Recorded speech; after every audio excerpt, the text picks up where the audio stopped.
I'm JP Tuesday. And I'm Kiki Cannon. As lifelong Disney fans, the work of countless talented Disney creatives have shaped our lives.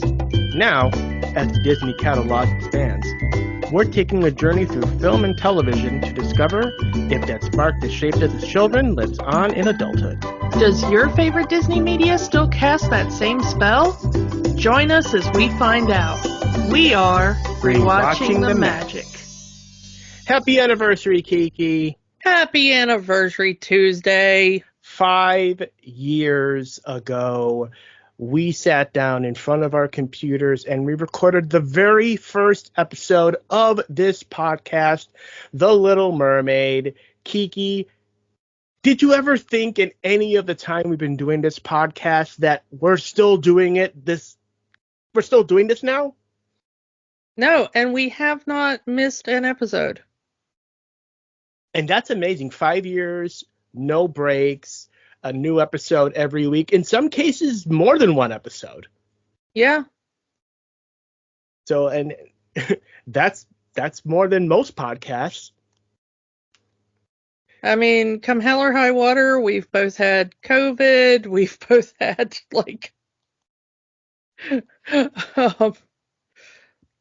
and that's counting like marathon sessions because one of us had to go on vacation. Yeah. Like either you or I are going out of town. Okay, we need to record 2 episodes, 3 episodes in one sitting just to make it all work. Yeah. All sorts of illnesses, all sorts of horrific tragedies, all sorts of crazy nonsense. Life. And we're still here. Yeah. Go us. Go us. Happy 5-year anniversary, us. Yeah. And happy 5-year anniversary to our listener. You've been amazing. Before we really get into it, let's go a little bit of business. As this is our 5-year anniversary, we are now on Blue Sky. If you have not heard it at the end of our last podcast, we have joined the Exodus and have gone where the sky is blue. Rewatchingthemagic.bsky.social. Check us out there. And we're working on it. But by the time you hear this episode, our brand new YouTube channel should be up and running. It's been a long discussion we've had whether we should start a YouTube channel for our podcast, and we've gotten feedback saying most of you, dear listeners, listen to podcasts on YouTube. So we're going to give YouTube a shot. YouTube.com/@rewatchingthemagic. Yeah, we are expanding. Yeah. Go us. Go us. Also, if you checked the title of this episode, this is not going to be one for the little ones. We apologize. This is an R-rated movie. So those of you listeners that like to listen to our podcast with the little ones, we apologize. This one's for us. It's going to be real. This one's for us. So, yeah. So come back next week. We promise all December long will be family-friendly movies for the holidays. We promise. December will be little friendly. There will be nothing beyond our normal, PG-13 thing. It will be little friendly, back to our normal rating system there.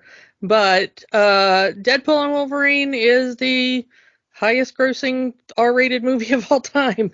So there's no way to talk about this movie without going R-rated. So sorry. We love you, littles, but not for you. So yeah, Deadpool and Wolverine is our anniversary episode, and we've kind of unintentionally set this up. When we talked about what we were going to do for our anniversary episode, we had a lot of ideas, and I threw out, well, why not Deadpool and Wolverine? We've been setting this up since the movie was announced. We did a special episode where we gushed about how hyped we are about the movie. We started this year covering the Fox X-Men movies with the first X-Men movie in January, Deadpool 1 in February. We did an entire mutant month chronicalizing some of the big movies from the Fox Marvel catalog. And just last month, we did Blade for Halloween. So we've kind of been leading up to this all year long, if not longer. Yeah. So yeah, Deadpool and Wolverine, a movie that a lot of us never thought would ever happen, mostly because, yeah, Hugh Jackman said he was done after Logan. And it seems like he really was going to keep to that.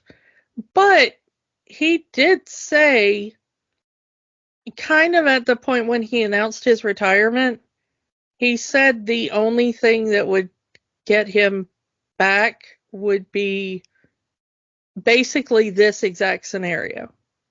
I mean, he also said he didn't want to work on and be Fat Wolverine, but, you know, we didn't get that in this movie. Well, okay, I was going to get into that, and we might as well just get into that right now.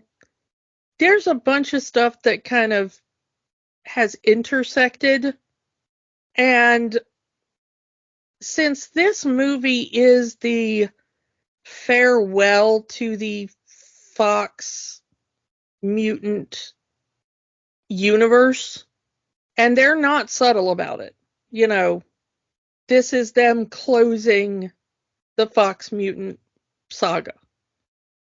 The pre-MCU saga in general, because we're getting characters from the Daredevil movie and from the Fantastic Four movies and from movies not even made by Fox. Yeah, Blade, and yeah, I mean, but they show, you know, in the credits with that Good Riddance Time of Your Life sequence, the behind the scenes and the clips and stuff from all these movies. Now, we've talked about this basically every time we talk about an MCU movie. And how much I absolutely loathe what they're making the men, especially due to their bodies for these movies. And you just brought it up. Hugh Jackman said he did not want to go back and do that to his body again. And this movie is kind of disgusting in the way that it keeps fetishizing Hugh Jackman's body. Yeah, when the first pictures came out and we saw Hugh Jackman in the yellow suit with sleeves, which not comic accurate, there was discussions. Oh, maybe Hugh Jackman didn't want to work out and they're covering his arms with sleeves so he didn't have to pump iron. Yeah, maybe it's padding. Yeah. We all kind of thought that, and a lot of us, including me, were like, good for him. Do that. You know? Wear blue screen sleeves and give him CGI muscles. The man is in his 50s. For fuck's sake. Come on. Give him CGI muscles. You can make a CGI Colossus. You can make a CGI Hulk for this movie. You know, give the man a little bit of CGI sculpting. Help him out. I mean, they de-aged like 3 characters in this movie. You know, they de-aged Jon Favreau, they de-aged Ryan Reynolds for Nice Pool, and they de-aged Chris Evans a little bit to do the Johnny Storm. Mm-hmm. You know, just give him a little bit of CGI sculpting on those muscles. Hugh Jackman is not an unfit man. Just normally. But it's different than what he does when he works out to do the Wolverine the way that they want him to do it now. Look at Hugh Jackman with his shirt off in X-Men 1. And we've talked about this when we did X-Men 1. Well, that's what I was going to. Is if you look at the stuff in the ending credits when it goes back to those original movies, he looked like a superhero. He looked like Wolverine. We all bought him as Wolverine in those movies, and he's like a third the size of what he is in this film. I mean, he went from theater kid who does CrossFit to guy trying to be Mr. Universe. And honestly, he looked better in those early movies, in my opinion. But, you know, he went from what a person in real life probably would look like to they are trying to recreate a Liefeld drawing. An action figure, basically. I mean, literally a Liefeld drawing. And, you know, to quote Linkara's theme song, Liefeld, you're not an artist. That is not what humans look like. And when people say the male gaze, it's not just about what women look like. It's what men look like, too. Yeah, it's the power fantasy. I want muscles bigger than my head. And it's not realistic, you know, and it's not healthy. It's not healthy for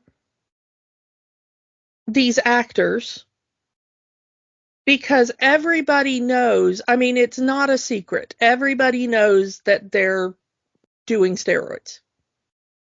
It's an open secret. Look at Dwayne Johnson. Look at Dwayne Johnson. Yeah. Sorry. I mean, you're not wrong. But it's an open secret that basically all of the massive MCU guys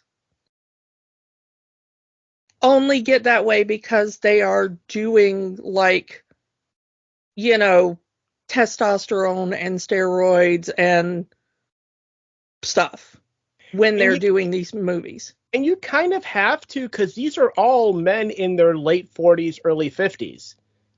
Yeah. Look, I mean, it's one Simmons. of the reasons. I will put this here. J.K. Simmons. J.K. Simmons, he is not a young man. Look how ripped he is in his movies. Red 1, do we really need a muscle-bound Santa Claus?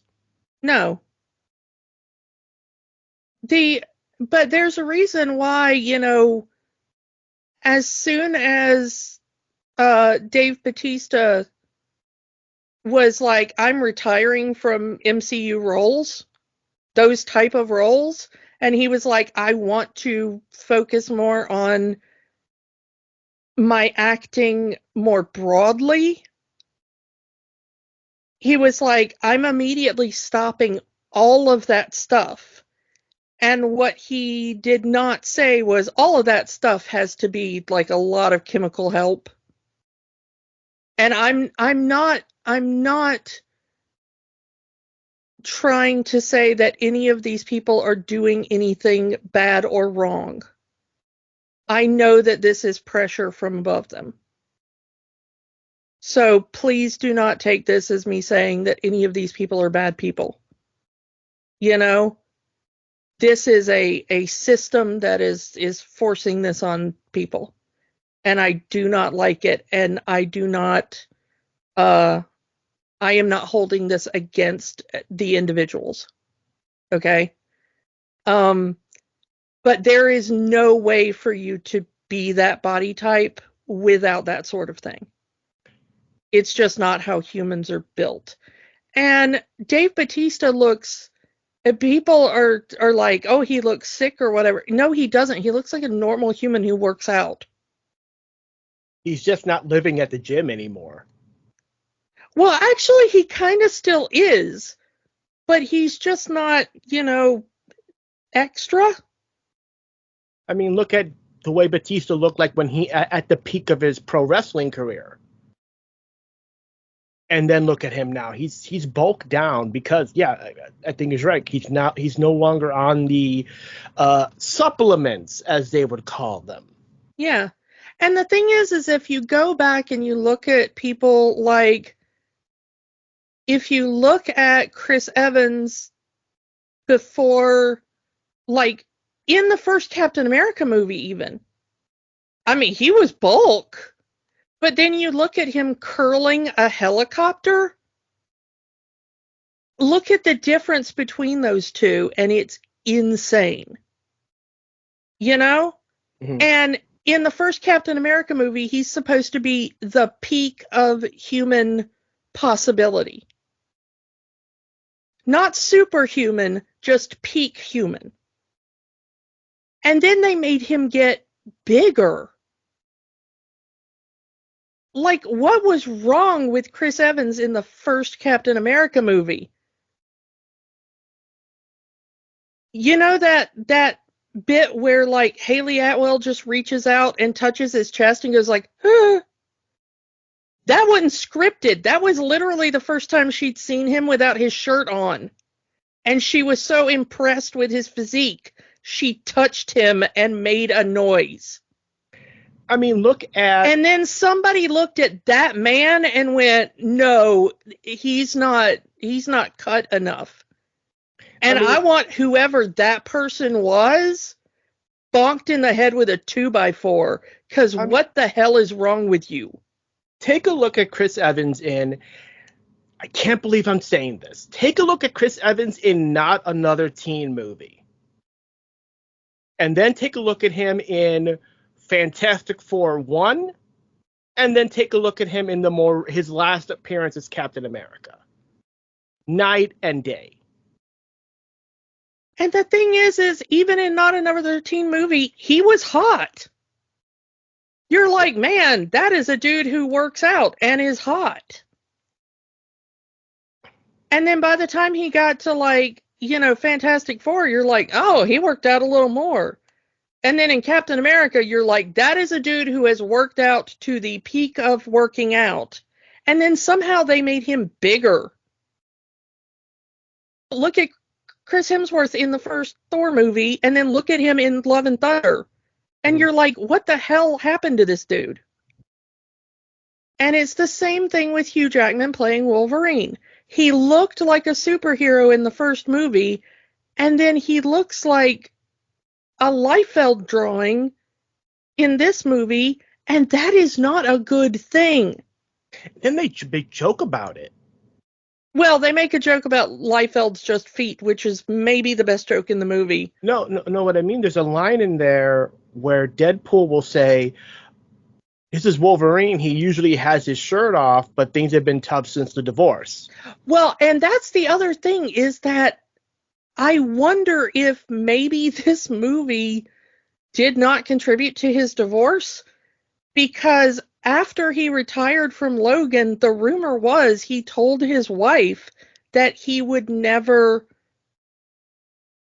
do that sort of workout anymore because of what it was doing to his body.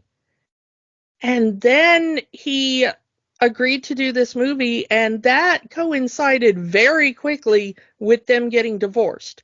Now, I do not know these people. You do not know these people, and they have not spoken on it. So I have no idea what was going on in their relationship.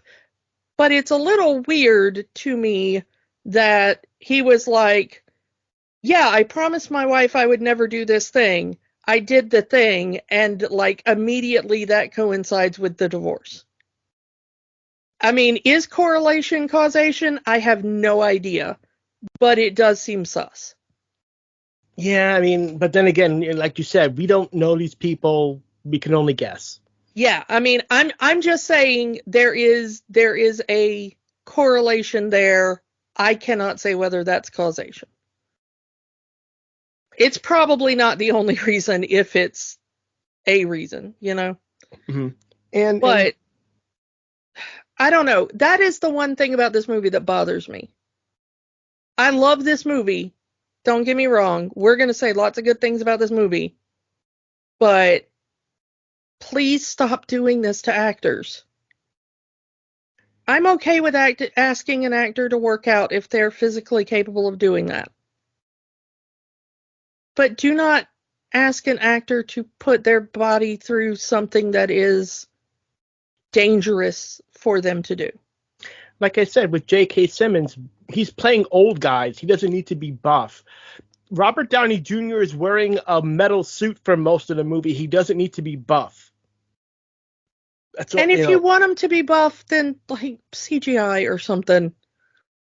You know? So after doing Logan, after filming Logan, he had said, I'm done with this. I'm done with this character. I've done everything I could do with this character. I'm moving on. And he sees Deadpool 1. And he realizes, shit, I fucked up. I could have been having fun with Wolverine. Because he's, according to the story with Hugh Jackman, he had finished filming Logan. He had made the announcement, and then Fox had arranged a screening of Deadpool 1. I believe it was already out of the theaters by the time they finished filming the movie. So he goes to see Deadpool 1, sees the movie, and sees maybe I spoke too soon. Because he's seeing this as a buddy movie, a road trip movie. As Hugh Jackman would say in interviews, this could be his 48 hours. Ryan Reynolds described it as kind of planes, trains, and automobiles. Yeah. That was one of his inspirations, he said. He stuck to it. He said, I'm done. I'm not doing this anymore. I'm retiring from the character. This is also where the Calverine rumors started coming in. Because, we need another Australian to play this character. But, that's people were saying, if Hugh Jackman's retiring Wolverine, who's going to get him? Well, Henry Cavill's Superman. And he may or may not be Superman any longer. Let's get him. I mean, that was maybe my favorite cameo. Mm-hmm. And Ryan Reynolds is right. Come on, Henry Cavill, come on over to Marvel. Hopefully they will treat you better than every other job you've ever had that keeps dicking you around. Especially when they don't want to stick to the source material. Oh my God, yeah. I ain't talking about DC, folks. I'm talking about the guys making The Witcher. Yeah, no, I mean, poor Henry Cavill, man. He keeps getting reamed with all his jobs. He seems like a nice enough dude. He's just a nerd that wants to be in nerd roles. Let him do it right. There's that big question of what would this movie had been if Hugh Jackman said no. Where would they have gone? What would they have done? Because Ryan Reynolds always said his plan was Deadpool and Wolverine. What would have been the alternative? You know what? I'm kind of convinced that Ryan Reynolds can talk anybody into anything because apparently they approached Celine Dion to do the song for the Deadpool movie. And she was like, no, I haven't really told anybody, but I've got this medical issue and, I can't really, sing as well as I could and, all that. And so she had turned it down. And apparently Ryan Reynolds wrote her a personal letter and nobody but the two of them knows what was in that letter. And she got that letter and within minutes called and was like, I'm in. Supposedly he did the same thing with Madonna. Yeah, and after years of Wesley Snipes absolutely hating his ass, apparently Ryan Reynolds personally contacted him and within a few minutes, Wesley Snipes was like, yeah, I'm in. I'll come be Blade in this Deadpool movie. And now Wesley Snipes is like, yeah, he's my bro. We're good. There is one, though. There is one who said no. There is one who said no, that Ryan Reynolds really wanted in this movie to honor all of the pre-MCU Marvel movies. Nicolas Cage. He wanted Nicolas Cage to be Ghost Rider one more time, and Nicolas Cage said no.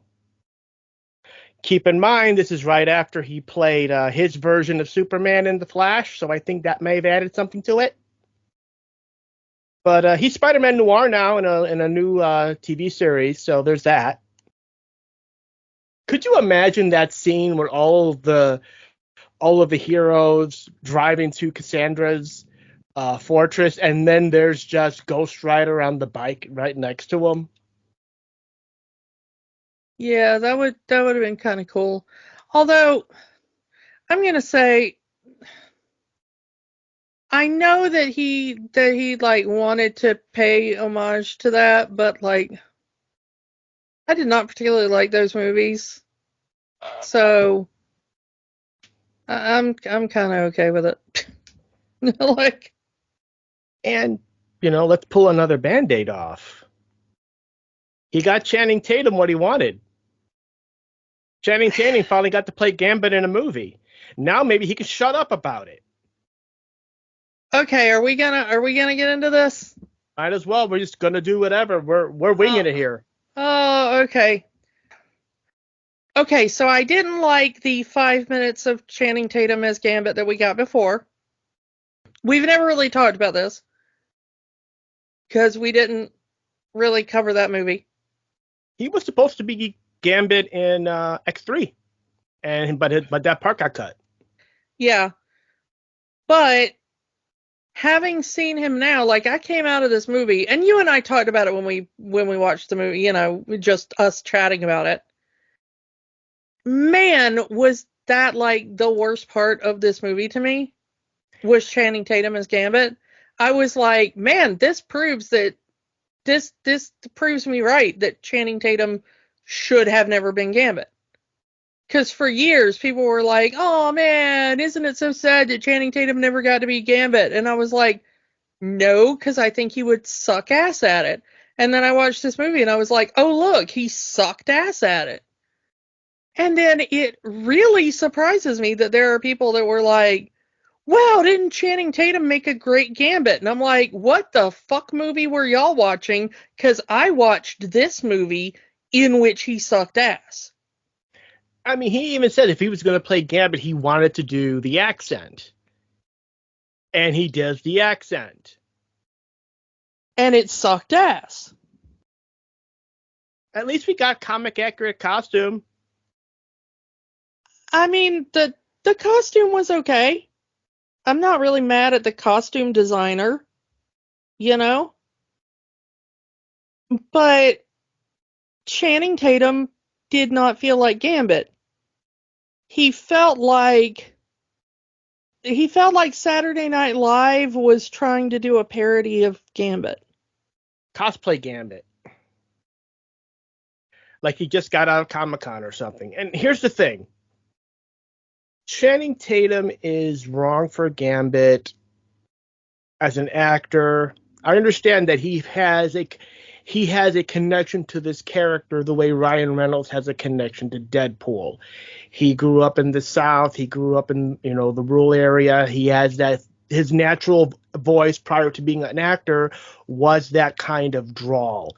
So he connects to Gambit on, growing up on the bayou or something similar, because he grew up in Mississippi and not Louisiana. So he has that connection in that vibe to Gambit. I understand that, and he wanted to play that character because of it. I understand that, but Gambit has a particular build. I know we just talked about male builds. Run with me on this one.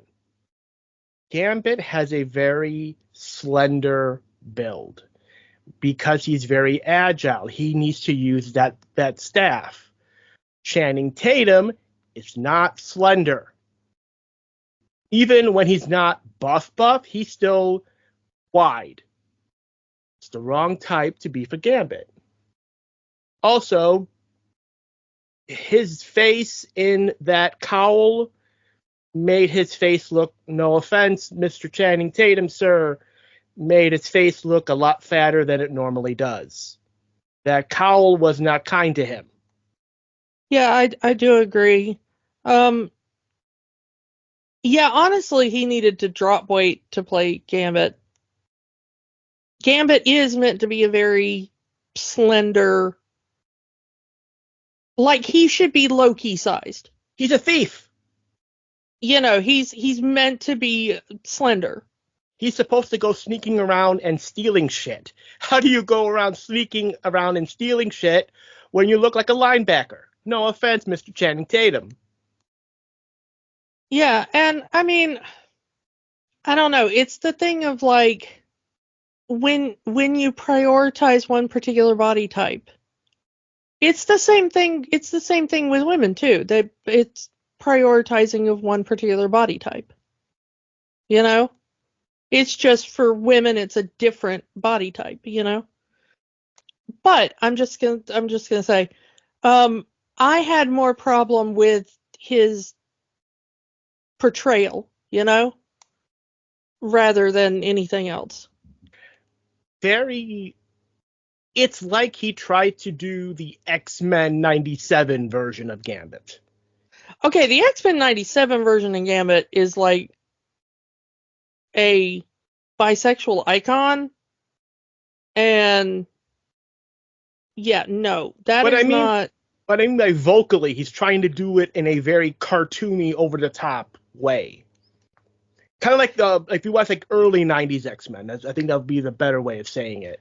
Okay, but did you ever have an issue understanding Gambit when you were growing up or when you were watching 97 X-Men? No, and the fact that they wrote that into the script. Like, Gambit, one of the things that pissed me off watching this movie is because I'm a huge fan of Gambit from the comics and from the cartoons. You know, I grew up, I'm a Rogue fangirl, and that is my OTP, okay? So, Gambit, yes, he's supposed to have that Cajun accent, but he is not supposed to be unintelligible to everybody, and his accent was never a source of mockery in the old show or really in the comics. Like, people would make a comment about his accent, like, oh, you know, hey Cajun, what you doing?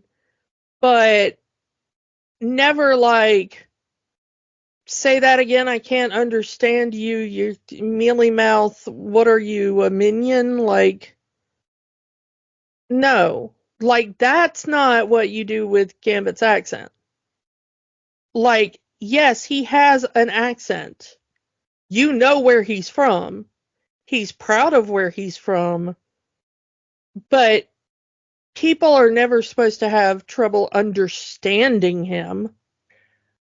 I don't know if that was a Channing Tatum thing or if that was a Ryan Reynolds thing. But the thing is that I couldn't understand him in the theater. And then doing this rewatch, because, you know, we rewatched it now that it's on Disney Plus. And, you know, I watch everything with subtitles when I can, but of course, unless you're going to special showings, usually in a movie theater, you don't get subtitles. We need to fix that, accessibility for all. So I didn't have the benefit of subtitles in my first watch.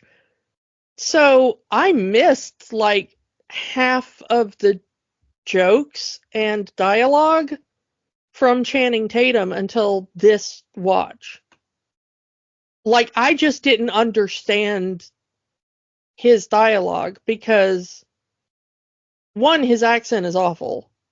Like, it's really just not, like, I know Cajun people, and no, honey, And two, he speaks so quickly and he mumbles as well.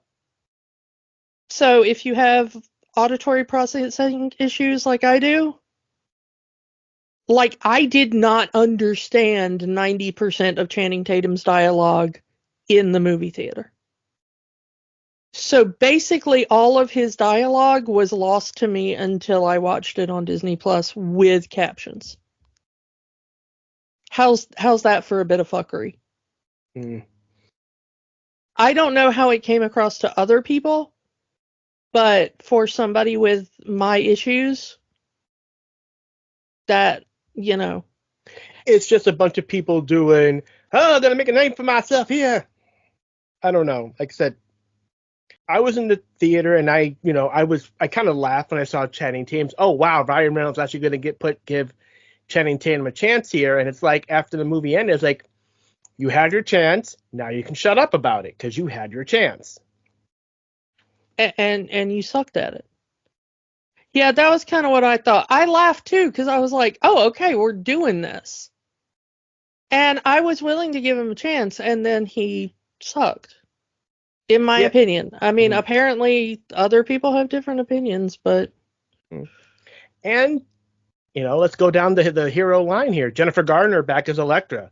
That one I knew. That one actually, that was one of the first names that was not Ryan Reynolds or Hugh Jackman that kind of got leaked. Apparently, she was one of the first people they saw on set. Oh, Jennifer Garner is in this movie, and she's playing Elektra again. I like her as Electric Nachos, and I'm okay with it. Just that Elektra movie was not good. I mean, the movies she was in sucked, but she was good in them. Mm. Like, I'm okay with her as Elektra. Mm. And she was good in this. Yeah. For what she did, for what they gave her, she acquitted herself well. Definitely. Especially the part where they were like, we're so sorry about Daredevil. And she's like, yeah, whatever, fuck it. I mean, if that's definitely, if you know, kind of. Oh, yeah. Fuck my ex-husband. Like, yeah. And Daphne Kane, got words for you. After we did our Logan podcast talking about, oh, she's not going to be in the movie, you don't know, you can't trust an actor, the day after that episode went up, the trailer dropped with her in the freaking thing. Right? Couldn't save that for the movie, number one. And number two, I'm never trusting an actor ever again when they say, oh, I'm not going to be in the movie. But it was great seeing her back to play Laura X-23 again. And it's like, can we just talk about, like, okay, so, we're just assuming everybody's seen the movie. We're not going through the plot of the movie. So she's there with, like, Eliath and stuff. And then she's at the dinner at the end of the movie. Question mark? Yeah, there was a scene cut. A scene cut from the movie where Wade just asked, hey, at the end when, hey, can you fix Wolverine's world? Hey, I've got some friends. Could you help them out? And we were supposed to see the remaining heroes get transported back to their world. Blade was supposed to go back to his movie universe, Elektra going back to her movie universe. Obviously, X-23 going back to the regular Fox Marvel universe. And then Gambit, there was going to be one of two endings from what I understand. Number one, he was supposed to end up back in the Void because his universe never existed. Or two, he was supposed to end up in a completely different universe that we've never seen and never will see, which would have been Gambit's universe. But that scene got cut. I don't think it was even filmed. But that was the thing there. So that the TVA took all of the resistance heroes from the void and put them back in their own worlds. Would have liked to see. It's just weird that she's like hanging out with them at the end, and I'm like, bitch, aren't you dead? Regenerative healing. We see her get shot, but she has regenerative healing. But like she's literally eaten by Eliath, and from what we know about that, like that literally disintegrates all of your potential energy that you ever were or ever will be. They want to give him a happy ending. I'm not going to lie. I mean, it's also a Well, Deadpool I'm just saying, like, if there was a scene where it's like, hey, can we, go back and save them before they get to Eliath, like, okay, I can buy that, but there is no scene like that in the movie we get, so she's eaten by Eliath, erased from existence, and then she's just there at the end for no reason. And that's the movie we get, okay? And that's my issue with it. Like, it's okay for us to say, like, well, they were going to film a scene, or they did film a scene and then they cut it. Okay, but this is the movie we get. You know what I'm saying? It's also a Deadpool thing. They can just... This kind of stuff really doesn't matter because it's Deadpool. He can pull something out of his ass. But I mean, even just a quick... They could have just put in a quick voiceover of Deadpool being like, oh yeah, and I made the TVA go back and pick up X-23. So Wolverine could have a friend. Literally put in like 20 seconds of voiceover, and everybody's okay with that. Because it's Deadpool, and you can do whatever the fuck you want in a Deadpool, But like, just hand wave it, Yeah. So let's talk about another person who I mentioned, Nicolas Cage. Let's talk about another person who was supposed to be in this movie. Owen Wilson as Mobius. Because it wasn't supposed to be Paradox. Which makes this movie very interesting if it was Mobius. Yeah, because Mobius would have been the villain. If they'd have kept the rest of the plot the same. Yeah. Because that was what we heard, that Owen Wilson was going to be in the movie too. The movie was going to center around the TVA. That's what got us on this podcast thinking, oh, is it going to be because of Deadpool doing time travel shenanigans at the end of the last movie? But Owen Wilson didn't want, either he dropped out or he couldn't do it or didn't want to do it. I heard it was a scheduling conflict. Fair enough. If it was a scheduling conflict, fine. And, the use of the character Paradox is fine. But it always wonders, it's like, wouldn't this be in character for Mobius for him to be, I'm going to go against everything we did in the 2 seasons of Loki and start pruning universes again? I just wonder if if Mobius had been in this, if this would have been a different plot. Because I want to believe that Mobius would have had the B-15 role. Because we see B-15 as a high-ranking executive of the TVA. Like, in my mind, that should have been Owen Wilson. And would have made sense for him to be in that role.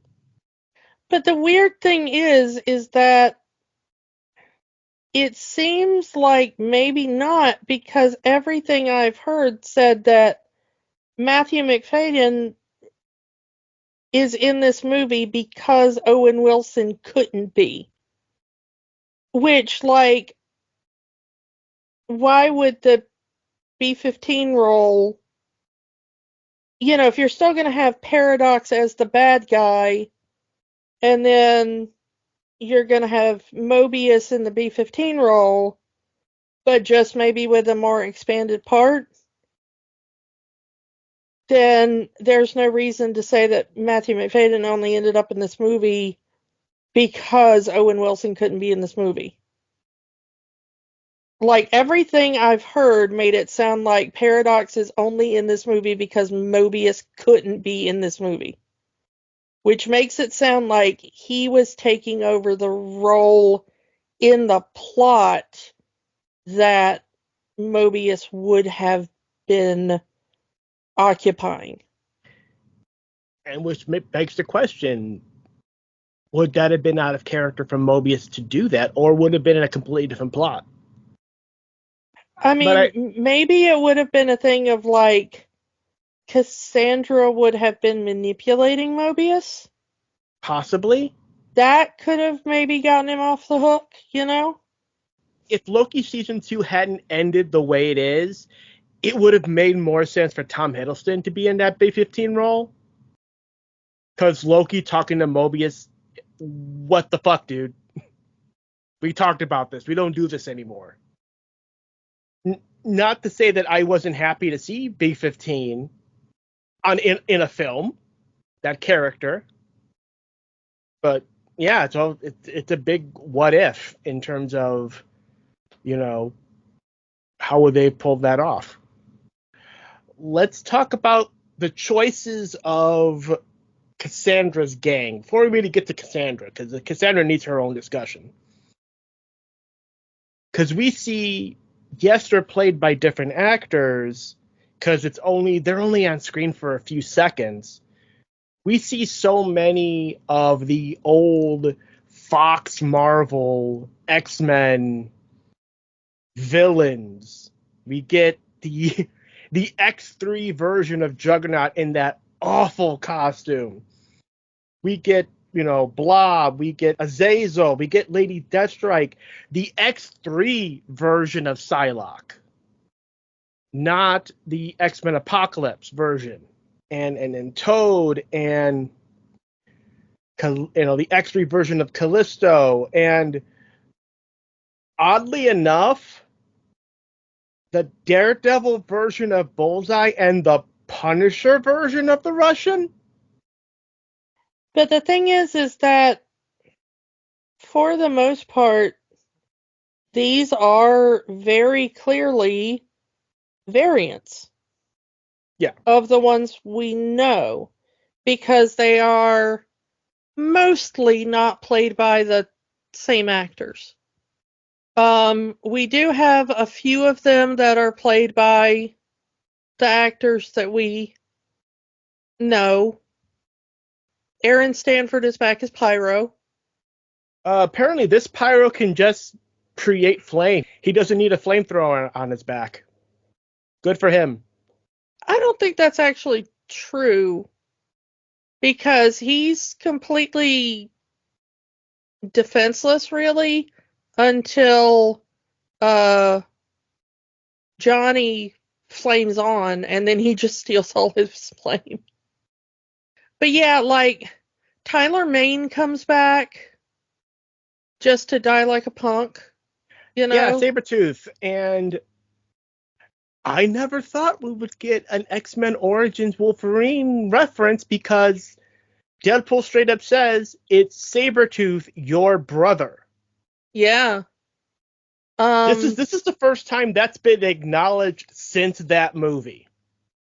Yeah, but I think that's kind of it, because it's a different Juggernaut, it's a different Blob, it's a different Azazel, different Lady Deathstrike, different Psylocke, different Toad, different Bullseye.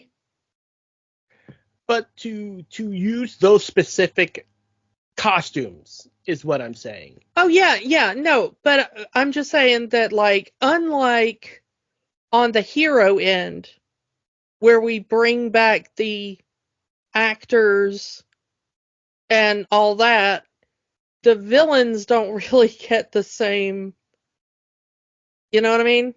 I mean, considering that again, their roles are limited to body who gets their ass kicked. I can't see bringing back these actors, paying them for 1 or 2 days, and they don't get lines or anything. And if I didn't just tell you who some of these characters were, you wouldn't have known, because most people don't. Yeah, I mean, there's some of them, and there's some of them that they changed the costume enough that like I had to look some of them up.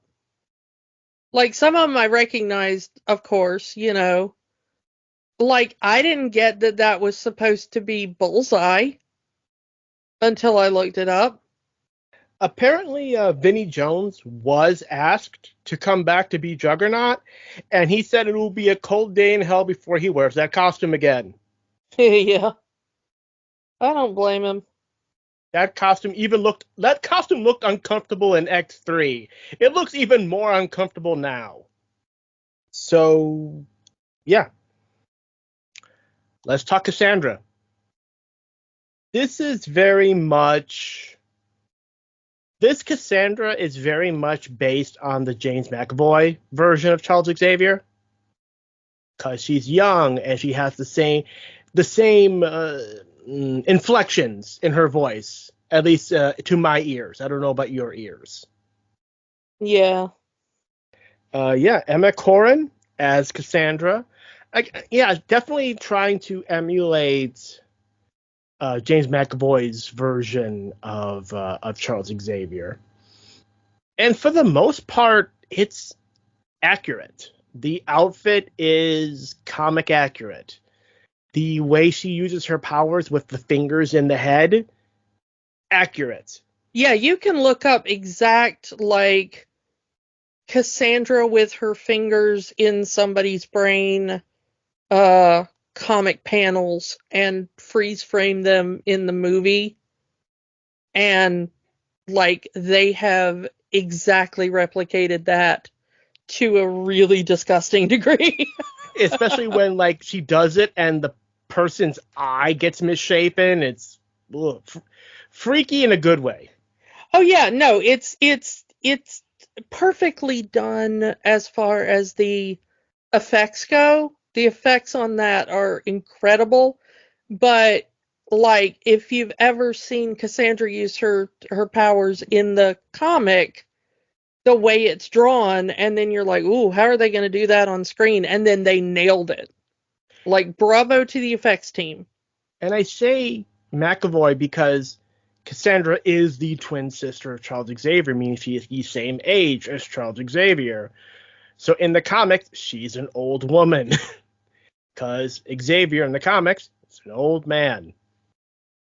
So if you want to have a Patrick Stewart Cassandra Nova, would have to be a much older actor. And they went with a young actor. Yeah, and I do think they were going more for the McAvoy kind of feel. Mostly because I think that they couldn't get either McAvoy or Patrick Stewart, and I had heard that they approached Patrick Stewart. I don't know about McAvoy. Patrick Stewart as an evil Charles Xavier would have been fun. I'm not sure they were even going to approach him as an evil Xavier. I think they just wanted him to play an Xavier. Just to wrap up that, we're wrapping up the Fox X-Men movies. And so I had heard that they had approached him for some sort of cameo. I mean, also, even though it's done static shot on Hugh Jackman telling the story, it feels like there should have been a flashback of his story of what happened to his X-Men. Like part of me feels like, could they have gotten some of the original trilogy X-Men actors to do a flashback scene, or would that have cost too much? I don't know if it was cost or some of the people were just like, yes, screw this, we're not going to do it, The way Emma Corrin plays Cassandra, just so villainous, so vile, so unforgivably evil. It's an evil that is missing in the MCU. Because we are so accustomed to, especially in the MCU, of the relatable villain, a villain with a cause, a villain that is justified in the evil that they do. Your Thanos, your Killmonger. Magneto was right, being the big phrase that came out this year because of X-Men 97. So it's like, it's kind of refreshing to see a villainous character be evil just because they want to be evil. Yeah, it's kind of interesting that as far as Cassandra goes, we don't really get why she's evil. It's just like, oh yeah, I know Charles. I tried to strangle him in the womb. Like, and Evil you're from birth. and we're like, why? And it's like, cause, like there's never really any reason.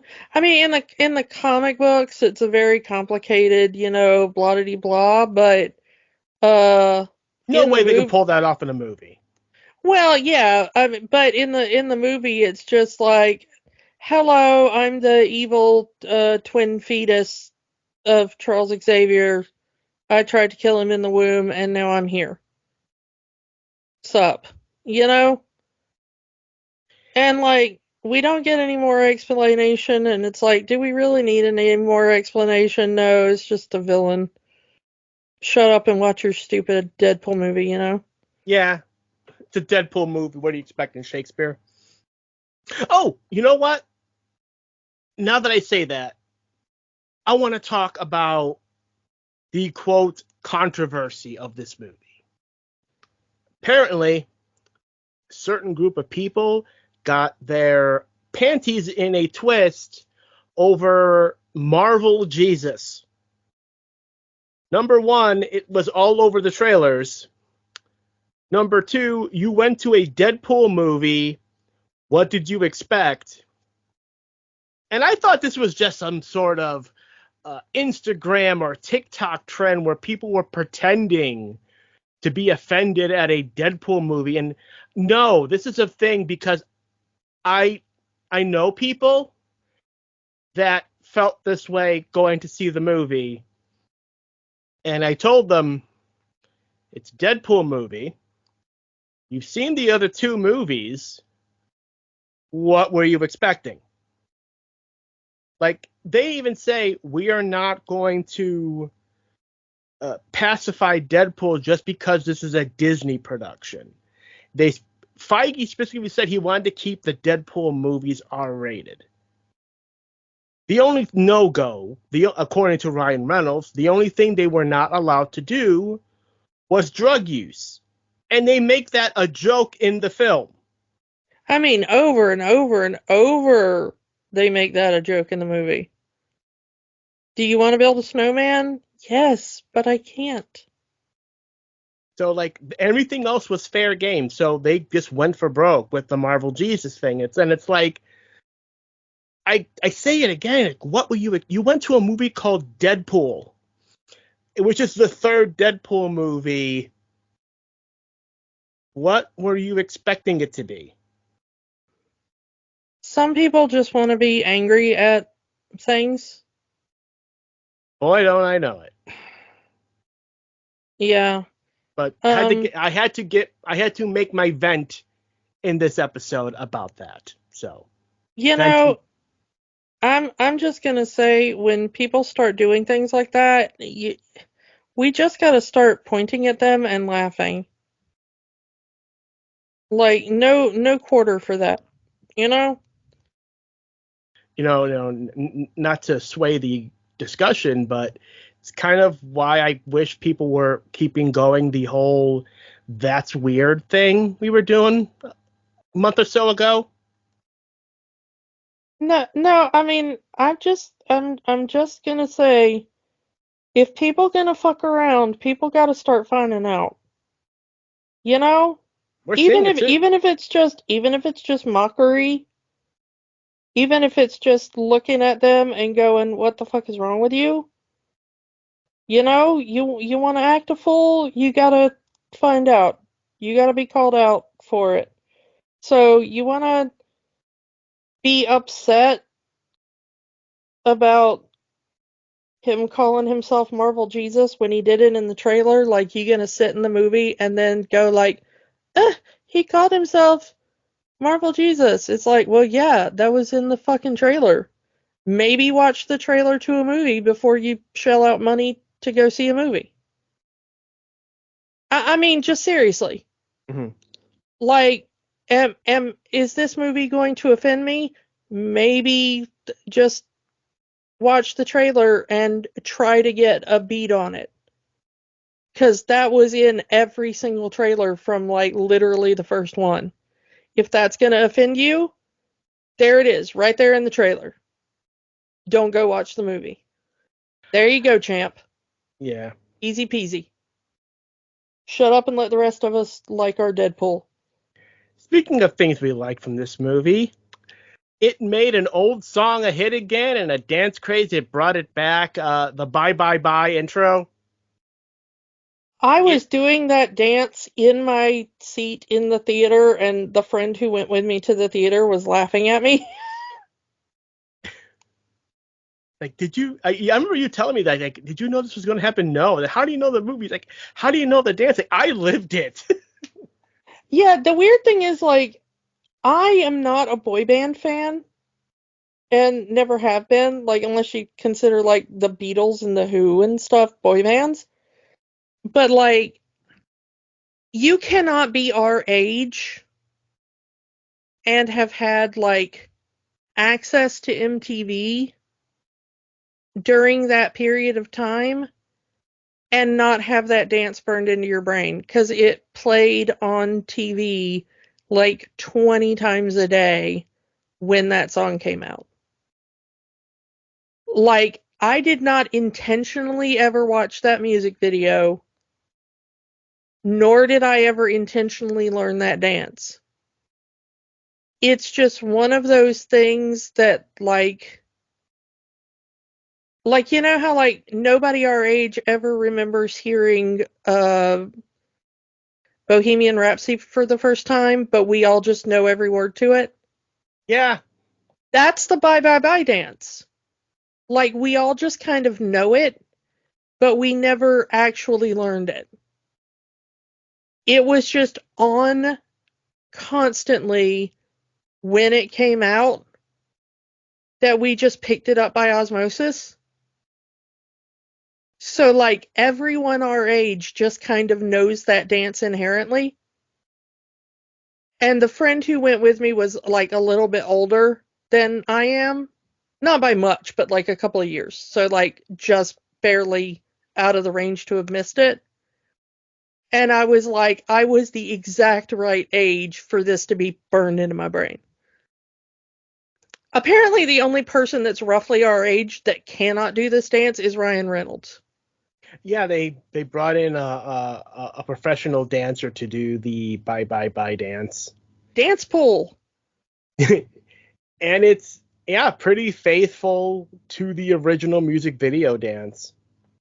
And it became a TikTok trend after that. And now if you go to a convention, there will be a bunch of Deadpools doing this dance at some point during the convention. Yeah. Hey, you know what? If a popular movie brings back an old song to a new generation, I can't exactly hate on that, because, like you said, that's kind of how we got to Bohemian Rhapsody. We all saw Wayne's World, and there it is. Well, yeah, I mean, that is how a lot of people in our generation first heard it, I would bet. But yeah, I'm not sure if that's how I first heard it, but I do think that is how a lot of people in our generation first heard it, probably. Mm-hmm. And right after that scene, let's talk about where we are in the timeline at the beginning of the movie. Because this is the Avengers compound. Not the Avengers Tower, the Avengers compound from the end of Age of Ultron.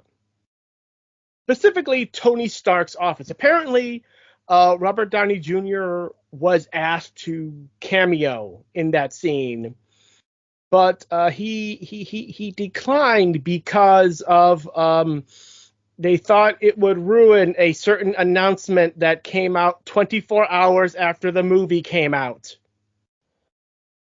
I'm in the wait and see, but I'm not hopeful. Let's just say that, okay?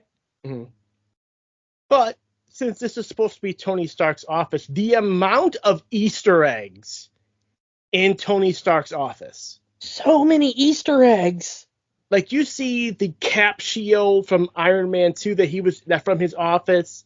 You have the briefcase armor from Iron Man 2. The proof Tony Stark has a heart. Chest piece from Iron Man 1. Because Tony's not dead yet, so it's not on his grave or whatever. Yeah. It's just 2018, so Infinity War hasn't happened yet. Okay, one of my favorite things, and it's so like blink and you'll miss it, that shout out to the new Rockstars channel on YouTube for being the reason why I know this. They do good breakdowns, go watch them. Pointed out that over Deadpool's left shoulder is a helmet, an Iron Man helmet, and behind the helmet is a partially obscured framed photo. Now, the helmet is not an actual Iron Man helmet. What it is it is a plastic toy helmet.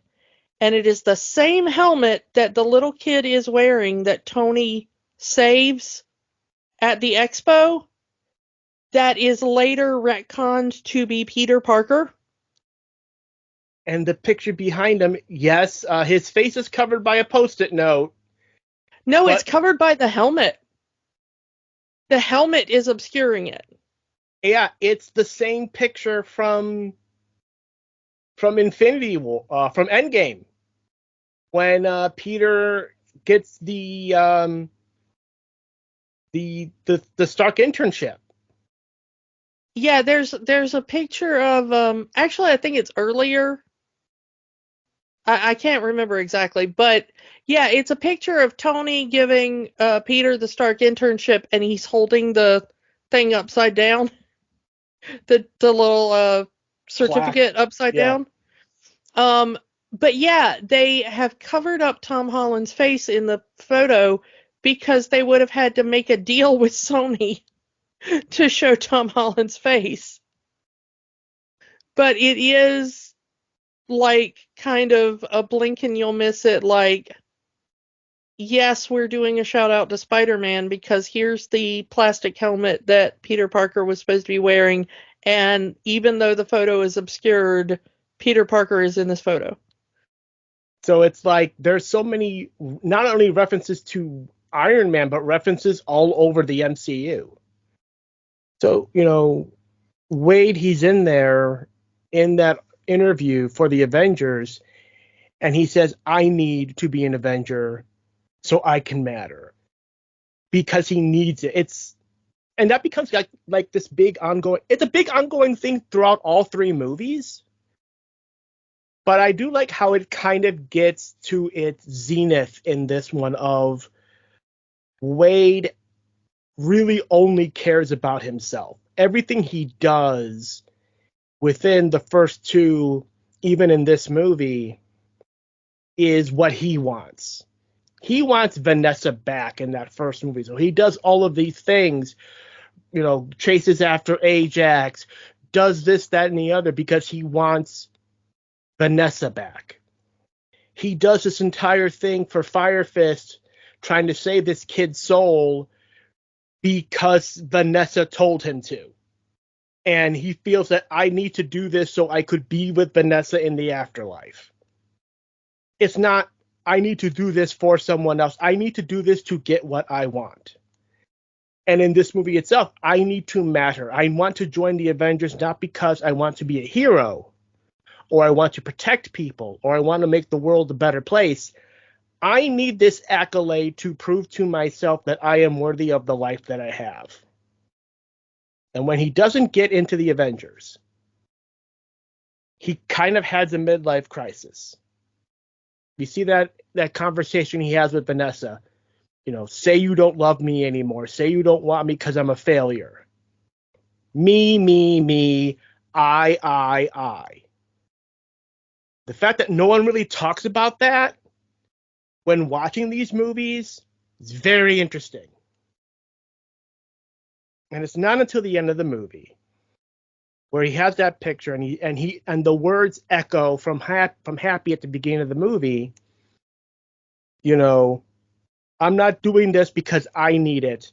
I'm doing this because they need it. First he wants to sacrifice himself because, I'm going to be the hero. I need to matter. This is going to be my moment. And then he realizes, I'm doing this for them. I may die in this situation, but they'll live. My world will live. And it's a great maturing moment for Deadpool. I kind of wish it was focused on more. I get that that's not really what this movie was. This was a celebration of the Fox Marvel universe and let's bring Hugh Jackman back and all that. And I like that there was that one scene where Wolverine kind of calls him out on it, there's a reason the X-Men didn't want you. There's a reason why the Avengers didn't want you.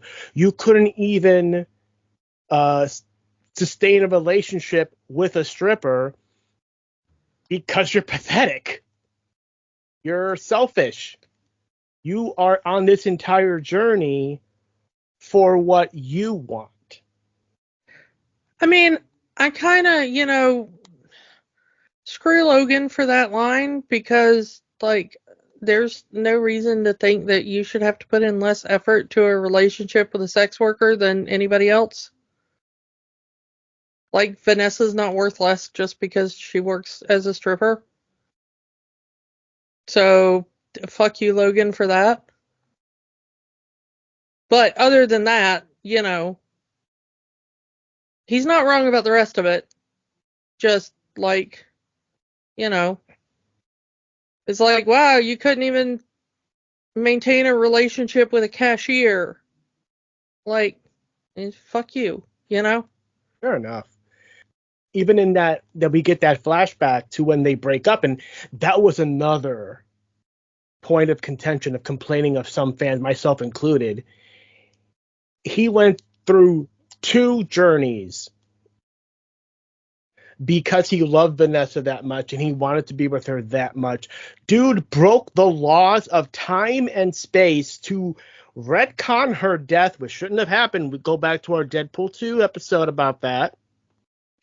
Only for him to kind of revert back into his selfishness in that when the Avengers reject him, say you don't love me, say you don't want me, because he's not important, because he's not an Avenger. And he has this midlife crisis where he gives up being Deadpool and becomes a used car salesman. Not where I would have gone with that. But I get that you kind of need to show that in the years since the events of Deadpool 2, things have not been the greatest for old Wade. I mean, if he wanted to matter, why can't he matter in his own universe? Why does he have to be an Avenger? Why can't he just be a Deadpool? Why does he have to go to the MCU and be an Avenger? He can be a Deadpool in his home universe. Every Deadpool movie starts the same thing. You have to take something away from Wade to put him at his lowest point to raise him back up again. And yes, that does get old, especially at the beginning of this movie. But again, that's not what this movie is for. This is the spectacle. It's the It's what people hate about the MCU, that it is more spectacle than substance. While I enjoy the spectacle, I can watch this movie over and over again and continue to enjoy the spectacle. Part of me feels like maybe they could have toned this down a bit. Didn't, I understand it had to be Deadpool and Wolverine. This was always the plan. I get it. But I feel like, could we have had something else that would have had a more character-driven Wade Wilson story? I don't know. Maybe it's me. But at the same time, this wasn't really meant to be a Wade Wilson story, I don't think. I think this was meant to be, farewell Fox movie. And I get that. Like I said, this movie is about the spectacle, and it's fine. It's fine. The spectacle is fine. I enjoy the spectacle. I hate to say it, but like, Wade, you're the only one that knows the MCU exists. Like, if you want to impress Vanessa, be like I said, be the Deadpool of your universe. You being like, hey, I went and joined the Avengers over in the MCU is not going to impress Vanessa because she doesn't know what the fuck that is. Like, am I wrong? You're not. It's his fourth wall breaking is for us, the audience, and not for the characters in the story. And maybe he should focus more on the interactions with the characters in the story. Also, I mean, I hate to say it, but okay, look, I know that they went for Vanessa because they didn't have the rights to Lady Death, which pisses me off so much in retrospect now as we're recording this. Yeah, we just got done with Agatha. Yeah. But, like, by this movie, and no offense to Morena Baccarin, because I do like her as an actress, okay? But am I the only one that by this movie, you start the movie out and it's like they're broken up again, and you're like, dude, find another fucking girlfriend. She's not in it for the long haul. At the Like, beginning, you deserve better than her. or the other way around.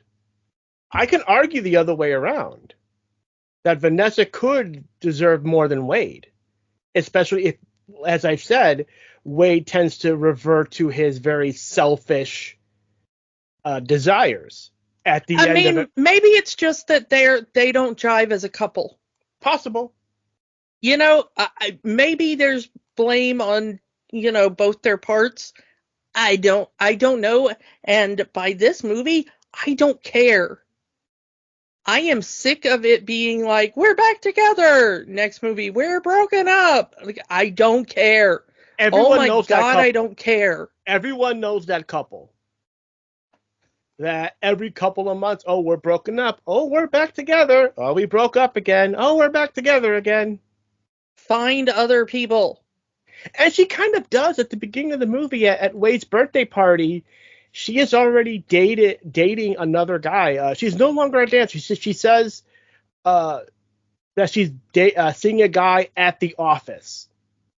So she's working in some kind of office. Or maybe she's dating the bouncer at the club. I mean, I don't care. I don't care who she's seeing. Deadpool, please go out and find yourself somebody else.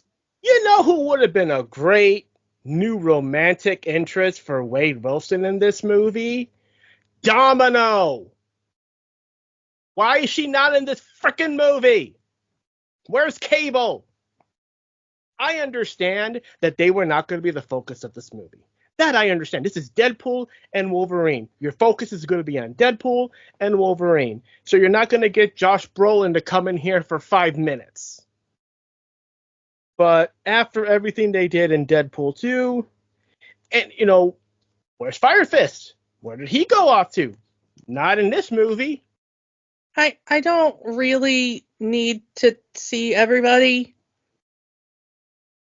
You know, Morena Baccarin's character is based on a character that, like, eventually has, like, superpowers or whatever in the comics. Like, I don't know that much about her character. I'm sorry.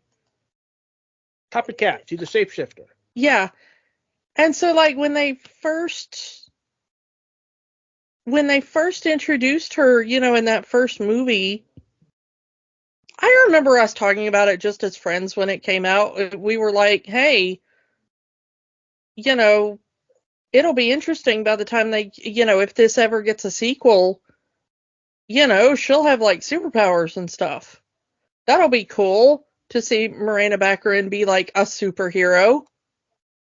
And then they just fucking never did that. Yeah. And they fridged her. And then they brought her back. And then they were like, and now they're broken up. And it's like, oh my God. You know, like, either make her a superhero or, like, don't, you know? Yeah.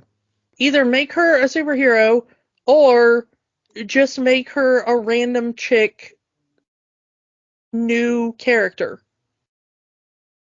You know? That's what she is in this movie. She's just a random chick. She has nothing to do with the character she's named after from the comics. She's not a mutant. She has no superpowers. You know, the character in the comics was not a sex worker, to my knowledge. You know what I mean? Mm-hmm. Like, they just created a new character and then we're like, let's give her that name. And people who know the comics will be like, yeah, she's got the name of the other chick, you know? Stop doing that. But it's so annoying because that character was so misused in all three movies. Yeah. I'll agree with you. She's turned into a damsel in distress in the first movie. She's fridged in the second movie. And then in the third movie, it's like, oh, we're broken up and she's just sidelined. Now, did I expect this to be a movie about her? No, it's Deadpool and Wolverine. You want Deadpool and Wolverine to fuck in this movie. Like, that's what you want. And boy, did they ever. I mean, Deadpool is pansexual, and Ryan Reynolds has kind of been pushing for that the whole time. And they make a lot of jokes about it. I'm kind of mad that once again, the Disney gay.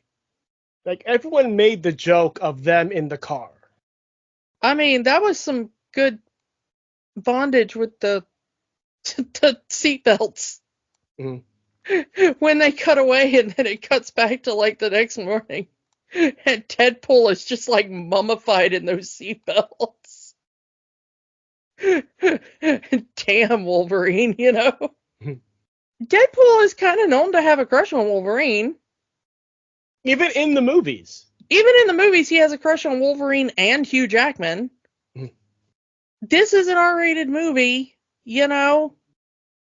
If any of the MCU-related movies are going to get around to, like, you're messing with our children or whatever, at least you could point to, this is an R-rated movie. They have a joke about pegging in the first 5 minutes. You know? There's a whole pegging scene in the first movie. Well, yeah, I mean, that too, but at least it's between a straight couple, so it's not indoctrination. But I'm just saying, like, if they're going to get away with it in any of the MCU films, let it be the R-rated movie that talks about sex all the time. Yeah, and then you're still going to get people taking their kids to the R-rated superhero movie because superheroes are for kids. But you know, at least we can look at those people and be like, look, we have the rating system for a reason. That is on you. We put the rating on this movie to say not for kids. If you brought your kid to this movie, that's on you. That's you being a bad parent. But yeah, I got so sick of Deadpool and Vanessa at this point. And like by the end of the movie where Logan's like, give me the dog and go talk to the girl. And I'm like, you know what? Fuck the girl. The dog is a better companion for you. And he shows more affection to the dog than he showed in Vanessa in this movie. Yeah, I mean, also he only spent like 5 minutes with Vanessa in this movie because most of the movie is not about his friends and stuff, other than the fact that he wants to save them, which is fine. Mm-hmm. We need to get the movie going to other places. Although, thank you, movie. Thank you, Ryan Reynolds, for keeping Negasonic and Yukio a couple. Oh my god, I love Yukio so much. Negasonic, I can take or leave. Mm. You know, because other than just being a snarky teenager, she didn't really get much character development. But Yukio is amazing. Oh my god, I love Yukio. Yeah. Just wish they had done something with them, but again, this wasn't the movie to do it. Yeah, and that is the problem, is that there's so many things that you're like, okay, I wish they would have done, but the movie is Deadpool and Wolverine. So you kind of have to keep it focused on Deadpool and Wolverine. So let's talk a little bit more Wolverine. We've mentioned the Calverine. Can we talk a little bit about the other Wolverine variants we see in the movie? There are a lot of them. Comic accurate short king Wolverine. Yeah, 5'3" Wolverine. Even 5'3" Wolverine is still built, and they just couldn't. But I understand they probably couldn't find a 5'3" actor that had that kind of build, because they used the same trick that they did for the first Captain America movie, where they pasted Chris Evans' head onto a smaller actor's body. They do the same thing here by pasting Hugh Jackman's head onto a smaller actor's body. But the other variants, some of them I did never expect it to be in a movie, like Age of Apocalypse Wolverine, comic accurate old man Logan, Patch. There's actually some debate on whether or not that's supposed to be Old Man Logan or not. Well, it's still Hugh Jackman in the... I mean, it is, and it could be, but he looks a little different. So some people do debate on whether or not that's actually supposed to be comic accurate, Old Man Logan or not. We get the recreation of a certain X-Men cover, which again got people complaining, oh, they're mocking the crucifixion, because it's a comic book cover recreation. Nothing to do with that. Get the stick out of your ass. But for me, and we have talked about this when we did our mutant month, a lot of people love that yellow suit.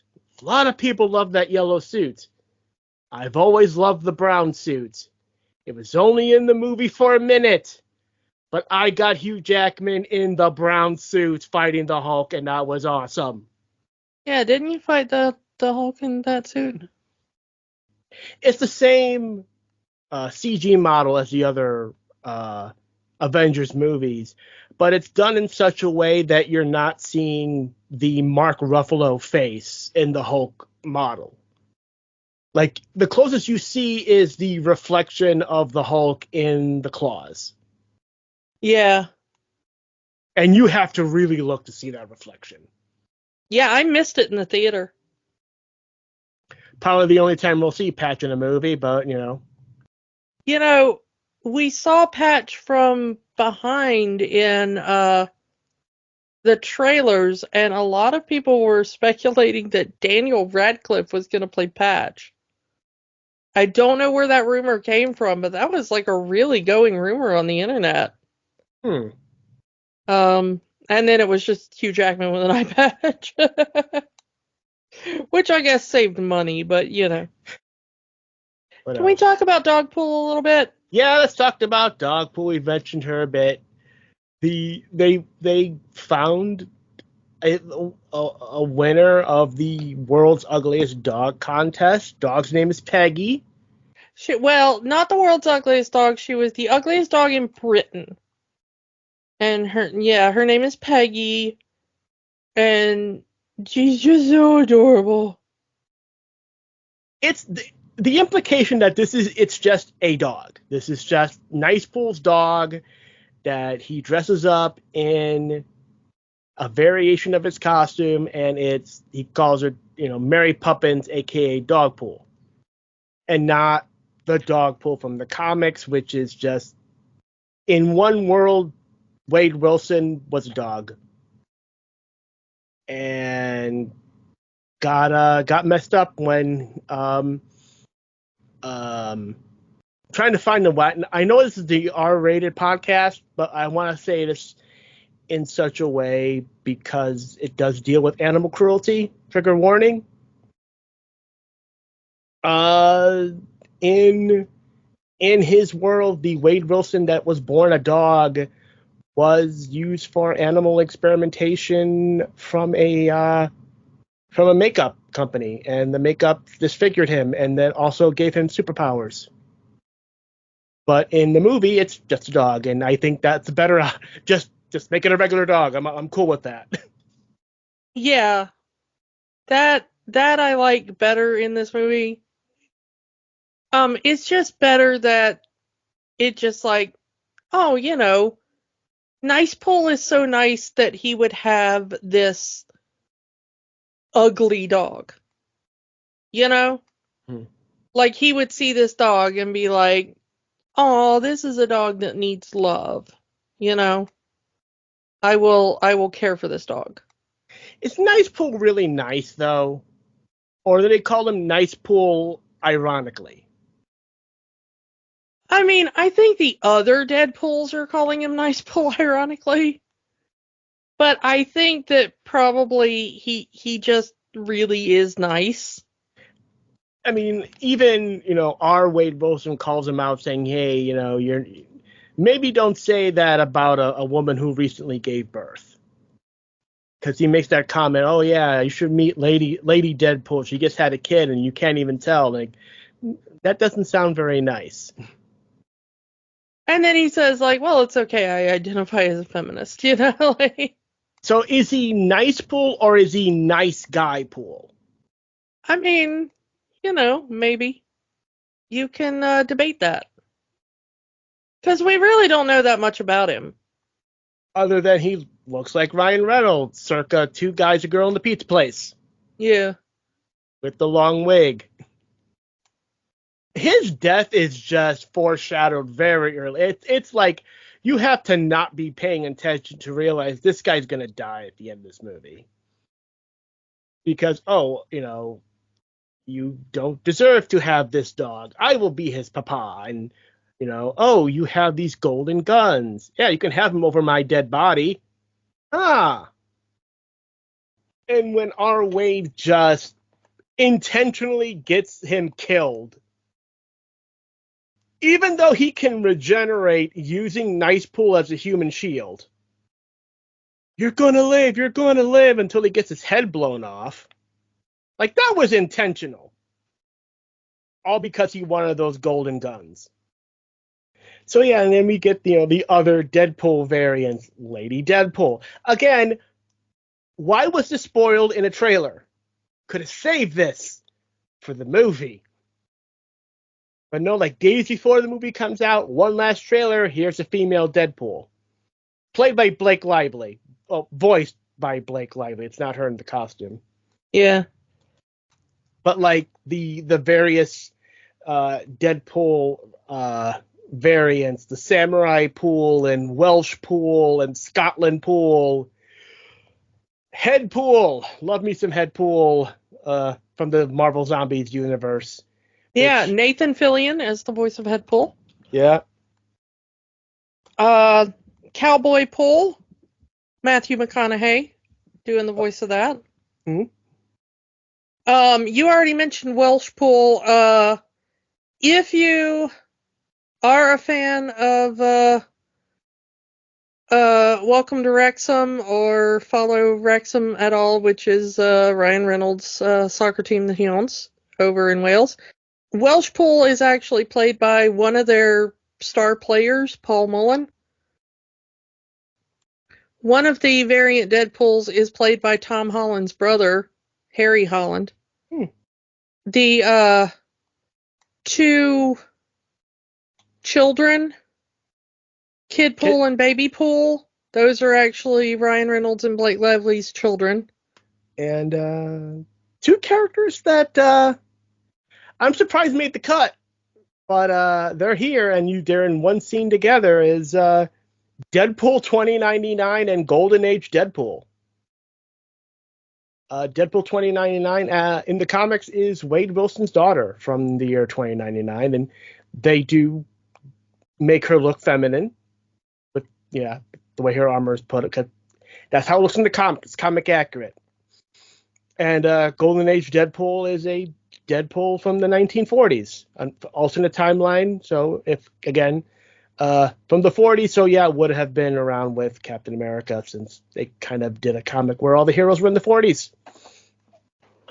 But everyone else are just using the various the Deadpool 1, 2, and 3 costumes. Some are darker, some are lighter. There's one in the gray burnt Deadpool costume from the end of Deadpool 2. There's also one that was put in this movie just as a joke, which is there is a Greatest Showman Deadpool, which is just there as a joke about Hugh Jackman's Greatest Showman, P.T. Barnum. So you'll see one that's in like a circus ringman top hat and tails and stuff that's kind of off to the side, and that's just there to be like Deadpool as Hugh Jackman in The Greatest Showman. We mentioned it. He's in here, Chris Evans. I kind of figured it out the moment Chris Evans showed up on the screen, what was the joke that was going to happen. Doesn't mean I didn't laugh at the joke, because I had heard of this. I actually read about this after we did our Deadpool 2 episode, that this is a leftover joke from Deadpool 2. I mentioned when we did Deadpool 2 that one of the gags that they cut from the movie was going to be X-Force being the Fanforstic cast. But one of the other audition was going to be Chris Evans as his version of Johnny Storm, and then the Fanforstic cast was going to come in. So they kind of already wanted to do this joke. So I want to ask you, Kiki, when you're seeing this movie and you see Chris Evans, and it's revealed that he's not Captain America, but he's his version of Johnny Storm from the Fantastic Four movies, how did you feel about that? Your reaction? I cackled so loud I terrified the person sitting next to me in the theater. Avengers said, "Flame on!" What? I mean, it's also something that he had said previously, Chris Evans, because when he wrapped up on Endgame and he had retired from playing Steve Rogers, he says he would not come back to that character because, very similar to what Hugh Jackman said, he had done everything he could do with his character. But he was not against playing Johnny Storm again. And he got that. One of the things that I love about post-MCU Chris Evans is that he will take any excuse to swear in a movie simply to wipe away any memory of language. Yeah. Like him and Knives Out. Him going, eat shit, definitely eat shit. And him, you're the one that's gonna feel this, dickhead, and him doing the, how much of it was improv and how much of it was the line read that Deadpool does earlier in the movie in that post-credit scene. Just any excuse for him to just swear as much as he can. And I love that for Chris Evans. Even he understands that that line was dumb, and he's trying to do everything he can to make people forget it. Yeah. One thing I will say is that the voice change. And I get it's part of the joke that he's talking like Captain America. He's using that same voice he uses when he plays Steve Rogers. But once the reveal happens and he's Johnny Storm, I feel that he's trying to do New York, but it's just his Boston accent. No disrespect to Chris Evans, I kind of like it, but I don't know if he was trying to do New York or was he trying to just do his natural Boston accent. Yeah, I mean, it just feels too much to me like he's doing his Boston accent. Maybe the Fantastic Four are from Boston in his reality. Yeah, who knows? I think the only question we have left that we haven't discussed yet is, why was Thor crying? I don't know. I want to know. I mean, I get it. It's reused footage from Thor: The Dark World. Yeah. And they just superimposed Ryan Reynolds over Loki's death. I get that. But that became such a meme over the summer. Why was Thor crying? Why was Thor crying? It's like people legit thought this was some sort of reference to like Secret Wars or something. And it's like, it's just a joke. Ryan Reynolds himself did various interviews to let people know this was a self-contained film. This was not, there would be no teasers for a future film. This was not going to do the whole we're this movie is a commercial for the next movie. He wanted to do everything he could to avoid that. I mean, even the post-credit scene is just, I'm going to prove I didn't get Johnny killed by showing that, yeah, he did say all of this stuff. But he didn't have to tell Cassandra that he told all that stuff. Yeah. Sorry, Wade, you got Johnny killed. You got Nice Pool killed. Maybe he deserved it, maybe he didn't. I don't know. And the only other thing that I would have to say that I really did love is when Laura pulled out the pink shades from Logan. Yeah, that was kind of cool. I'm glad she still had those. She kept them, and that's part of her. I mean, she's not wearing the costume, but she put it on the fight. I wish there's that ending where they're in the antimatter machine, the matter antimatter generators for the Time Ripper, and you get the flashbacks. It feels weird because we're flashing back to lines never said in the movie. That's kind of my only gripe about that, because the flashback goes back to Laura saying, "You were always the wrong guy," and then she walks away. But the flashback later in the movie says, "You were always the wrong guy until you weren't." That's like either why was that not in the earlier scene? Why flashback to a line that was never said in this movie? Well, the thing is I think it was supposed to be like a revelation for us as the audience. That there was more to that scene than we saw. Like, we thought that she was like being down on him, but she really gave him a pep talk that he didn't really believe until the end. I don't know. That's kind of how I read it. You can debate whether or not it works for you, and that's valid. But that was kind of how I read it when I watched the movie. Mm-hmm. Most of us have seen the movie already. Like I said, it's like one of the biggest movies of the year, #1 R-rated movie of all time. Pretty sure everyone has seen it, and more people are seeing it now. It's on Disney Plus. Does this movie have the magic? Absolutely. Yeah, but even more so than does the movie have the magic, there is a bigger question here, which is this movie a decent wrap-up to the Fox and pre-MCU Marvel films?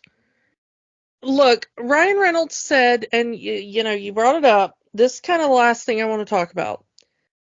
Reynolds really wanted this to be a standalone film, like you said. They wanted it to be a thing that the MCU could either take or leave as they wanted. They wanted it to be, yes, this can tie into the MCU if they want. We are using the MCU now that Disney owns both Fox and, Marvel and all that. All these characters are now together. This can be a merge point if we want it. Or this can be the end of all these characters if they want it. This movie was meant, as far as everyone involved has said, to be the take it or leave it point, depending on what Disney and Feige want to do going forward. And nobody at this point seems to know what that's going to be. The idea that they came up with of this, anchor being was really just a joke about how much the Fox X-Men properties depended on Hugh Jackman and Wolverine. And how when Wolverine wasn't in a movie, they kind of sucked. But now I think people have gotten the wrong idea of oh, well, who is the anchor being of the MCU? And that's not a question we should be asking. Because I hope that they drop that idea and never explore it again. Because I think that was really more a meta joke for this one movie, rather than this needs to be a canonical linchpin of all Marvel films going forward. I forget who he was, and if I remember, I'll edit this back in. But there was someone on TikTok right after the movie came out, and after the announcement of Robert Downey Jr.'s return to the MCU, that the anchor being thing is a meta text joke. The anchor being isn't Wolverine. The anchor being is Hugh Jackman, the actor. Yeah. If you want to talk about the anchor being of the MCU, you're not talking about a character. You're talking about an actor. And in that regard, the anchor being of the MCU is Robert Downey Jr. Because since Robert Downey Jr. retired as Iron Man, many people had the same opinion in that the MCU hasn't been the same, or the movies have not been as good. Which is why a lot of people feel that's why they're bringing back Robert Downey Jr. Not necessarily as Tony Stark, but as freaking Doctor Doom. And that's a whole nother discussion we'll have when that movie comes out. But, yeah. That's kind of my feeling on the thing. If you're talking anchor beings, you're not talking a character. You're talking an actor. Yeah, which is why I said it was a meta thing. I mean, they're not wrong. Mm-hmm.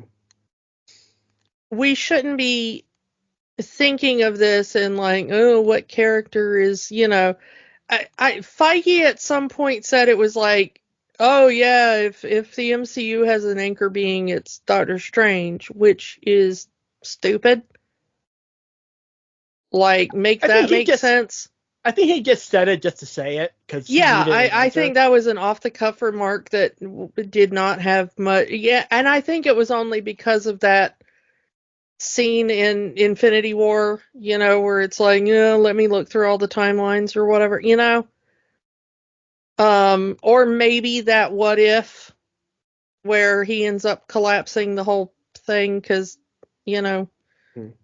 but I don't want that to be an idea going forward. And honestly, I don't even want that to be a meta going forward.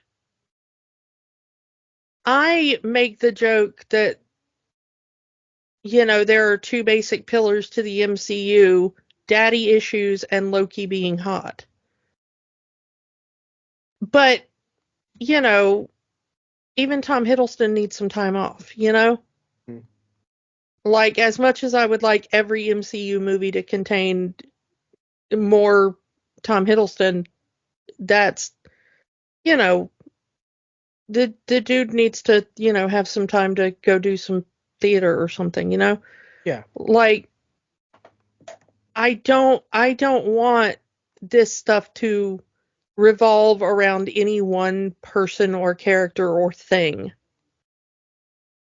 I want it to stretch out, Mm-hmm.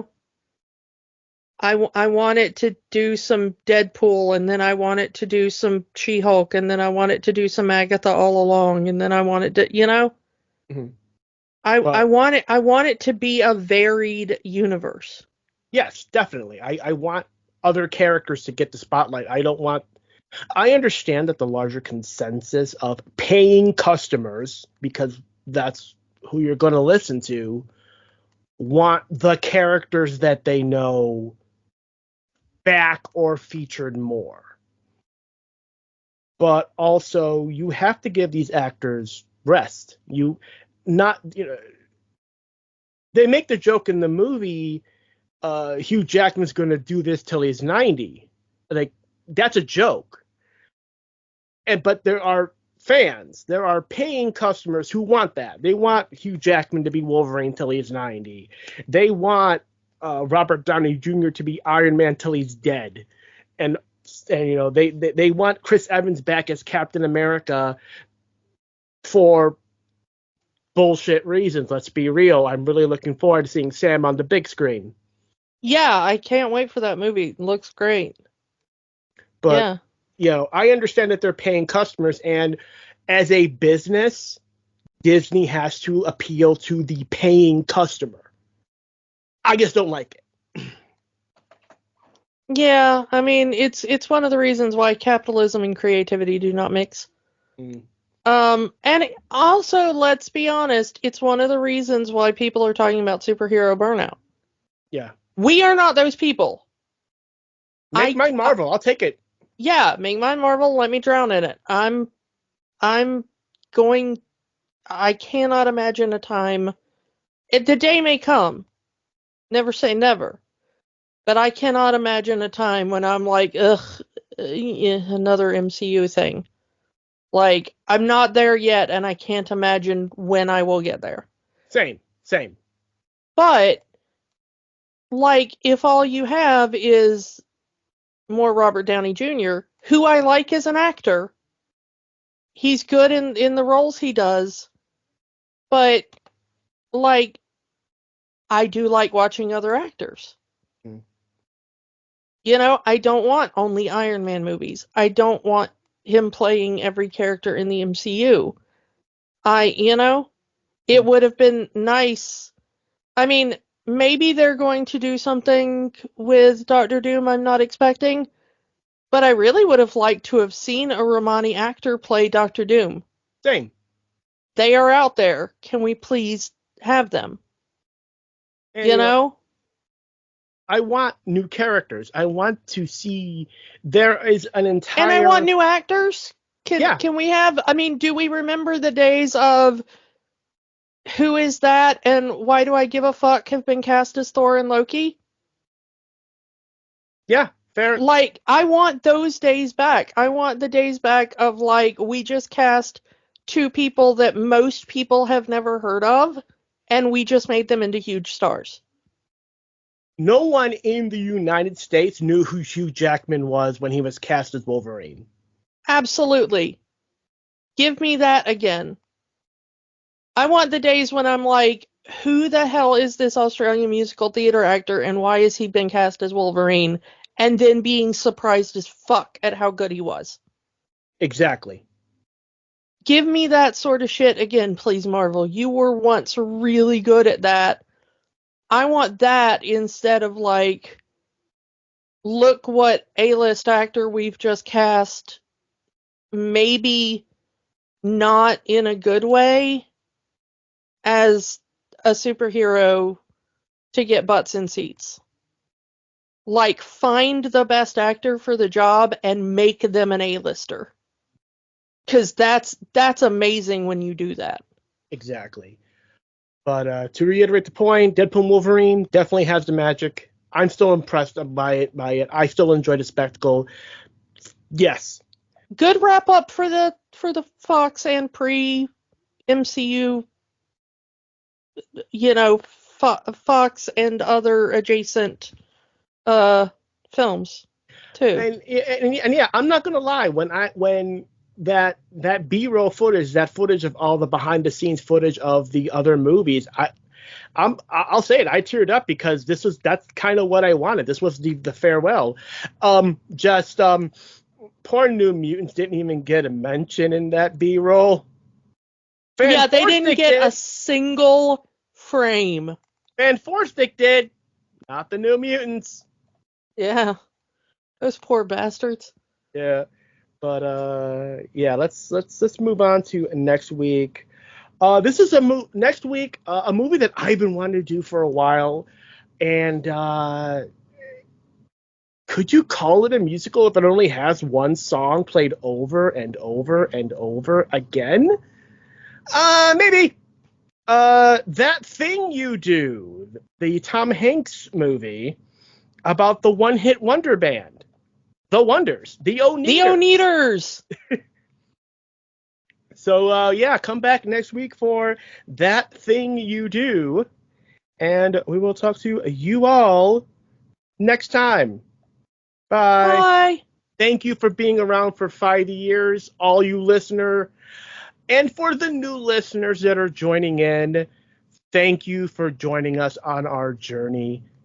You don't know how much it means to us. Happy anniversary! Woo! Don't let the magic stop here. Keep the conversation going. Find us on Facebook, Instagram, and Threads at Rewatching the Magic. We are also on Blue Sky, rewatchingthemagic.bsky.social. And new episodes are available every Monday at rewatchingthemagic.podbean.com and youtube.com/@rewatchingthemagic. Remember, the magic is for everyone. It only stops if you let it. We know that right now, things are tough. But in the words of Jim Henson, the only way the magic works is by hard work. But hard work can be fun. Check out our show notes for ways that you can help.